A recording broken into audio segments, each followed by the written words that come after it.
finding out what you're weakest at and pushing your buttons to make you better at it. Like, he wants everybody at the dojo to be as well-rounded as possible so that even if something goes wrong in a match, like, you know how to cover for it and fix it no matter what. He does things like make you run drills the opposite way so that in case somebody puts anything on you incorrectly, you know how to maneuver around it and work around it. So it's very much, he's a very like cerebral coach, I guess. Like, he expects the physical aspect of it, and he's an excellent mind to pick about what he would do in a certain situation or how to put a match together, and about psychology and of course scientific wrestling. There's no one in the world. Like, he's incomparable. But he's so challenging as well. And I think that's, unless you work under him a lot, probably not something that you'll pick up. He's so good at just finding out what makes you tick and then pushing those buttons to make sure you're outside of your comfort zone. Like, for example, there's nothing in the world that frustrates me as much as lucha frustrates me. Like, I'm not super good at it. Okay. And he will make me run lucha spots until I can't move, until he knows I can't mess it up. He kind of sounds like he coaches the same way he wrestles. It's methodical. There's a reason for everything that you guys are doing. The same way when you see him in the ring, there's a reason. There's something laid out. There's a plan for A, B, C, D, E, and it's kind of step by step, paint by numbers. Everything is for a reason. Nothing just to do it, right? Just go out there and tell the story and make it believable. And that's what a great coach does. So I'm sure. How many people are in the class at the dojo? I think that at the core of it, there's probably, I don't know, because the dojo has kind of an interesting setup. There are people that are kind of in and out of the door occasionally, but there's a core of probably, I'd say like 10 to 12 of us that are like OG dojo students that are there all the time, learning all the time, working with the company. And then there are people that drop in that like just train occasionally, but we have a lot of exciting things in the works. Yeah, Ring of Honor is kind of in a state, we've been fans of Ring of Honor for so long. They're kind of in a state of influx right now where there's a lot of changing. There was a lot of, talent that was quote unquote lost. But if you look at the history of Ring of Honor, it's nothing they haven't experienced before. They've lost huge name talent. And then guess what? They have talent that's ready to take that next step. I mean, when Cesaro and Kevin Steen and El Generico were signed, bam, all of a sudden you have the Briscoe brothers, you have the Red Dragons, you have the Adam Cole. So I feel like Ring of Honor is very well equipped to do that. And everybody kind of sounding the alarm. It's like, well, don't worry, just watch and see what they're doing. And if you watch the Ring of Honor shows that they've had recently, the talent has been, and the quality of the matches has been just amazing. The talent that is being brought into Ring of Honor. I know Session Morph Martina just came in, Slex, there's a lot of really, and the core guys are like the Hot Sauce Tracy Williams, the Mark Haskins, just fantastic wrestlers. So what's the kind of the vibe like at Ring of Honor right now? They're doing a lot of different things like the past versus the present. They did the Free Enterprise, which is the free show. And Joe Koffa gave that kind of State of the Union address at Free Enterprise. What's the vibe like in the company? Everyone's really excited. And I think that whenever you ask members of locker rooms, they will kind of like give that answer generically, but we weeded out a lot of negativity last year, and we came in just like ready to like own 2020 and like really make it a Ring of Honor's year. Like, it's a rebuilding year for sure, but we've, like you said, like we've always gone through that. We've always had some of the top indie talents in the world, and then they move on to bigger and better things. Like, and nobody's going to fault anybody for taking that paycheck. Trust me. Sure. Like, this is a business. That's what you're supposed to do.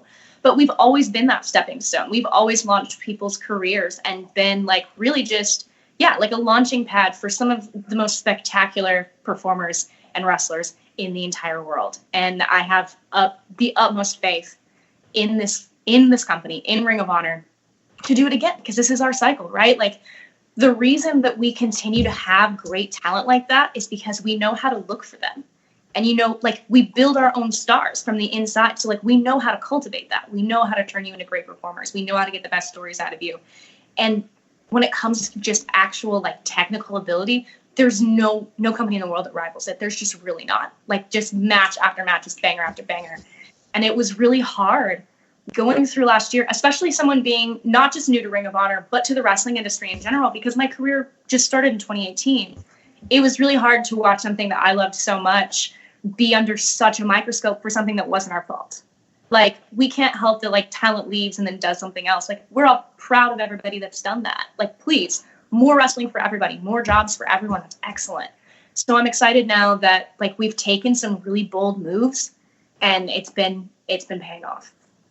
Yeah, and like you said, under a microscope. I mean, let's be honest, like, Twitter sucks, right? And people on Twitter suck, and people, Yeah. all right, 98.75% of people on social media suck, and they can never be happy with anything, and they have to, just beat everything down. If you like Ring of Honor, you can't like WWE and just all that shit. And, there's so much negativity, but, like you said, 2018 and 2019 were a little bit rough, but now the quality of wrestling, and when you hear like people, guess what? If Ring of Honor was really this quote unquote sinking ship, Marty Scurll wouldn't be resigning. Bandito, Flamita, like all these top tier Slex wouldn't be coming over. Like people need to realize like all this top talent would be coming in. So what's being said by the wrestlers there, the performers, it's not just, you're not going to be like, oh yeah, everything's great. And then, not and resign. And if you think it's going to go down the tubes, so there's such a positive atmosphere. And I love the partnership with the NWA. I think it's the greatest thing in the world. Nick Aldis, he was just on our show a couple weeks ago. He was saying, it's funny. Nick Aldis was on our show right before they announced Marty Scurll resigned. And he was saying how cool it would be if he could work with Marty. And then 2 weeks later, you see the business they're doing. So it seems like Ring of Honor is open to try new things. And like you said, for everybody in the business to succeed. And I think that's, it's a different approach. Not a lot of companies are willing to work with other companies, but you see Ring of Honor talent in other places, it's going to enhance whatever show they're on, And then when that talent comes over, when Nick Aldis comes over, guess what? That enhances the Ring of Honor show too. So the decision to do that, do you think as a company that was a difficult decision to be like, all right, listen, we have to change some things. We're going to try this. But was everybody seems like pretty much was on board for it? Yeah, I think that, and I can't speak for management, but I know that as far as talent goes, everybody gets really excited whenever we can work with New Japan and we can work with the NWA because that's more opportunity for everybody. Like because Ring of Honor has a fairly slim roster. Everybody gets a lot of airtime. We make sure that everybody's getting matches in and they're getting the opportunity to tell their stories. But as far as rosters like the WWE, like we can't even compare. We have a minute roster by comparison. So it's so much fun and so much easier as far as storylines go to be able to pull people from New Japan and to be able to pull people from CMLL and be able to pull people from NWA and mix all these stories together that you otherwise wouldn't be able to see. Like, it keeps everything from getting stale, and you're seeing so many different wrestling styles. Like, even if you don't care about storylines, even if that's not your bag as far as wrestling goes, and you're just a fan of, like, in-ring performance, there are so many styles that can be meshed that otherwise would never cross paths. And I know that the locker room loves that. Yeah, and that's why I think the Ring of Honor shows are so fresh, because it's not like you have 8 matches that are the exact same. You have your lucha matches, you have your technical matches, you have, the Briscoe brothers killing people in the best way. It's really, I think, a good time to be a fan of wrestling, clearly, but definitely of Ring of Honor. And when you were contacting the Ring of Honor, so now let's get into what you aren't doing really in Ring of Honor. You're doing a little bit of everything. What do you think's been the most challenging part so far? Was it the commentary? Was it the backstage stuff? What do you think was the biggest challenge for you? I get told all the time that I was not expected to be as good at what I do as I am. So that's awesome. Always really nice. Yeah, that's like the best compliment you get. That's awesome. Nobody's actually ever told me that, so that's cool. Good for you. I have a very, I have a communications degree. So talking in front of people, talking at people, helping people tell stories has never been anything that's difficult for me. So the backstage correspondent role was pretty easy. There was a Future of Honor show, which is our developmental brand, that Will Ferrara threw me in on play-by-play for. And I have zero experience in commentary at this point. I have no pressure. No pressure. You're not, yeah. And I was like, I'm just going to do color commentary the whole night. It's going to be absolutely fine. No, play-by-play. I wasn't the worst at it, but I would say that it's for sure not my calling. If I work at it, maybe though. I don't know. Beth Phoenix is kind of my hero, so I'd like to just follow directly in her footsteps as much as I can. So I don't know. Maybe I'll get better at commentary in the future. I think that the hardest thing is, God, maybe the schedule. The being, Okay. yeah, being on camera is fine. Talking with everybody is fine. Hosting shows is fine. No, that actually is hard. Standing next to Ian Riccaboni and trying to pretend that I know what I'm talking about whenever he's just like rattling off information and dates and names, that's the hardest thing. Ian Riccaboni is a Of course. Wikipedia of wrestling, but of also like mid 80s unknown R&B and rap. Because if you know the songs and you listen to like what he drops in the middle of matches, I'm like, I can't, like it flew over so many people's heads. But Caprice always calls him on it, and I think they make a really good team. But Man. Ian Riccaboni, and again, with the change in Ring of Honor, he just took over as a head commentator last year. It was Kevin Kelly and Steve Carino, and Ian Riccaboni was there, and then Caprice is there, and now it's like a well-oiled machine. Mm-hmm. So I think that's, it's such a credit to the company. Now, you've interviewed, everybody who's everybody backstage. Rumor has it the Allure were not your favorite to talk to. No, the Allure never.